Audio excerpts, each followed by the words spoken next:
Hi, PowerShell community, and welcome our guest today, Roberth Strand from Norway. He's one of the 40+ speakers from the upcoming PowerShell conference in Europe, which takes part in the beautiful country of Austria this June. He's one-time Microsoft Azure MVP and the founder of the Norwegian PowerShell user group and Cloud Native user group. Thank you for your time. And Robert, would you please introduce yourself a little bit so the community gets a better idea of who you are and what you do? Yeah, so I'm based out of Oslo in Norway, and I work for a company called Crayon. And I try to keep things cloud native in Azure. Let's just put it like that. So I'm doing a lot of the DevOps things, but also working with Kubernetes and the modern stack of platform hosting and stuff like that. But obviously I come from like a more traditional background, so that's kind of where the PowerShell part come into play, right? Okay. So yeah, those are actually the sessions that I'm going to have at the at PSCONF, is how to use PowerShell in like a modern cloud native way. Okay. Especially seeing we have quite some some different alternatives when it comes to how to run things in against cloud native things like Kubernetes and stuff like that. Okay, so you're the only person right now. I didn't get any information from this session, so maybe it wasn't promoted right now. Yeah. So what are you talking about at the PSConf, and why should the people attend your session? Right.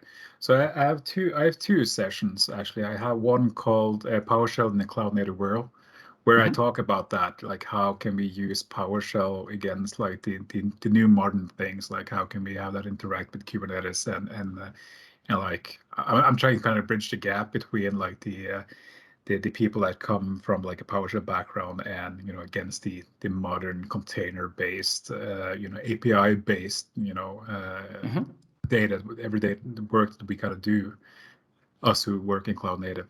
But I also got in a session called Create GitHub Actions with PowerShell. Okay. Where I'll go through like the steps of how you can set up, they're called composite actions, and how you can use PowerShell to then, natively extend GitHub to do cool things, but from like PowerShell, using PowerShell as a driver. Okay, sounds good. So hopefully I have time to attend. So I mentioned at the beginning you're an MVP. So you've been awarded last year. So what does the MVP award mean to you? Well, it's kind of been like a thing that I was aiming for a couple of years, but it's a high bar. So it's one of the highlights of my career, and obviously you have to renew it every year. So hopefully I got enough got enough stuff going on to make that stick. But yeah, it was a really good thing for me. It's kind of like I guess like a recognition of like all the hard work that I put into what I do. So what was the feeling on the first day of? So what month do you have received the email? Was it July? No, it was August. August. So what was the feeling when you received those legendary emails? Well, I knew I had been in like the loop for a couple of months, or at 1 month, and I thought I would at least have one more month, because I was talking to Microsoft about how to more represent stuff from Azure, because I had a little like mixed slate, let's put it like that. So I kind of didn't land in one category. So I wasn't expecting the email, even though I was nominated. Okay. So like the 1st of August, I think is correct. It just came along, and all of a sudden I had that email, and I was genuinely surprised, because I didn't expect that. Like maybe next month, maybe. Okay. If I'm lucky. But then all of a sudden it came, and I was like, all right then. Well, that's cool. So yeah. Okay, and I see you already received your stand and your surprise package. Okay, yeah. So let's talk a little bit about PSConf and Austria. Have you been in Austria before? No, I haven't. So okay. That's a double pleasure. I haven't been to PSConf either. Okay. Where I'm from, far in the Arctic. So I live in Oslo right now, but I'm originally from Tromsø, which is very far up in the Arctic, above the Arctic Circle. Okay. And so I going to conferences is kind of like a luxury thing. Like when you're in Oslo, it's easy to travel. There's a lot of things happening here. Up there, nothing. So I haven't been either to Austria or to PSCONF. So this is a double. Okay, good. Double whammy for mine. So, yeah. Will you stay only for the conference, or will you do some holiday or spend some days off and visit Austria and do some sightseeing? I'm staying a couple days extra. Cool. I work with people in the CNCF, which is based out of Austria, and also people in Crayon that is also in Austria, because Crayon also has offices there. So I'm going to try to talk to some people and maybe get a beer or two. Okay, sounds see how good. that works out. So when you think about Austria, what comes in your mind? What do you think is typically for Austria? Well, obviously music and stuff like that. I am a musician, so that kind of where it's land. But it's kind of hard not to think about some famous people that came from Austria. So that kind of mixes in. But I think music is the number one thing that so, Are you trying to visit any operas or a musical or something like this? I'm only going to be, I think, one extra day that I don't have anything besides traveling. So it's going to be a hard sell to get anything in there. But I think I'm just going to go around, look at stuff, and take pictures and send back home to. And drink 1 or 2 beers. Yeah, well, like I said, I'm from the north, way north, so we are known for beer drinking. So I'm gonna. Okay. I'm gonna try my best to taste as many of the local variants that I can find. Okay, there are some good ones. Yeah. You mentioned already, and also saw it on your LinkedIn profile and on the MVP contribution side, that you're doing a lot of stuff with Terraform and Kubernetes. Yes. So how to explain those two to someone who has never done anything with Terraform or Kubernetes before? Well, okay, so Terraform is relatively easy because that's you can just look at it as infrastructure as code, and it's a very defining term. So you define your infrastructure, but as code. So you can look at it as like a easy to understand way of defining infrastructure without having to do like ARM templates and stuff like that.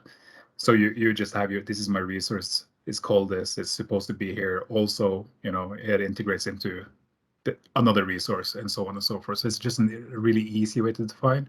But it's all infrastructure as code, but it's also like it's one of the standards of the industry at this point. It's one of the most used infrastructure as code tools out there.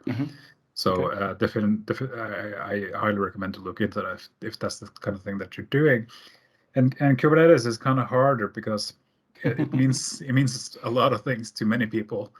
I heard everything from looking at it as it is a platform. So it's a platform tool, right? Where you run your containers and that get orchestrated and can scale up and down and all those things. But it's mainly API. It's an API machine. It's a way of defining your application in an API that you then can extend and then use parts of and automate that in some really cool things, really cool fashion. And whenever I find the time, I'm going to get done writing some of my. I have some PowerShell related things for Kubernetes, like how to run scripts as jobs in Kubernetes, for instance. Okay. So you can use that as like an automation platform for your PowerShell things as well. Okay. Sounds good. So some cool integrations. The last question for today. What is your favorite PowerShell commandlet and your favorite PowerShell module? Oh, it's I taught a lot of people PowerShell, so it's kind of hard not to say something like get help or get member or one of those things. But I think invoke REST method. Yeah. Because that kind of just binds it all together, and I've used that to create modules to actually genuinely see like a use for like PowerShell, like make it easy for people to contact certain tools and stuff. I try setting up that with a bank, so I could get my bank account, how much I have on my bank account through PowerShell and stuff like that. So that one is yeah. Really? My bank has an API, so why not? Okay, I never tried this. Okay, that's something I need to try with my bank. Okay. Yeah, I know someone in the Norwegian PowerShell user group Discord server just mentioned, have you looked at the VU, which is our train, our train company here in Norway? Yeah. We looked at their API because apparently they have an API as well. So you get like check like train times and stuff like that with PowerShell. That would be cool. That's cool, yeah. And again, that's just from one commandlet, right? It's just the invoke REST method. Yeah. And favorite module, it's I don't know.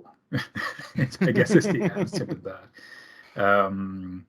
It's hard not to say it's one of my own, but Jan Egil Ring, who's also going to come to PSCONF, he has one for dealing with PIM, so privileged identity management, dealing with that. So he could use that instead of having to go into the portal and then click the button and then. So he created a PowerShell module for that. Okay, so, that sounds good. So that's a good one to look at. Okay, Robert, many thanks for your time. Really looking forward to meet you in June in Vienna. Maybe we can drink 1 or 2 beers together. Any last words from you to the community? Maybe around anything related to your user groups or something like this? Well, I would like to say that the Norwegian PowerShell user group has kind of been like in dormant for a while, but hopefully, like 2022 is like the year that I'll kick that off again, and at that point we're going to need people to speak at it, so that would be cool. But the latest and greatest, or the last kid on the block, the Azure Cloud Native user group. If you're into cloud native, I really recommend looking into that user group because, first of all, in the cloud native space, there's not a lot of Azure related things. People have a tendency of going with AWS or Google Cloud for legacy reasons. But while like Azure is really like a big player in the cloud native space, and we have the first meeting that we have is this 22nd, and that's with Brendan Burns from Microsoft, which is one of the co-founders of the Kubernetes project, for instance. So we're kicking it off with like the main guy himself. So there's going to be a lot of cool things coming into that from that user group. So if you like those kind of things, check that out. So we will post the links in the video in the description for your PowerShell user group and Cloud Native user group. Yeah. So the people can sign up and listen and maybe contribute and do any speaking sessions. So once again, thank you very much for your time and see you in Vienna. Okay, see you. Bye.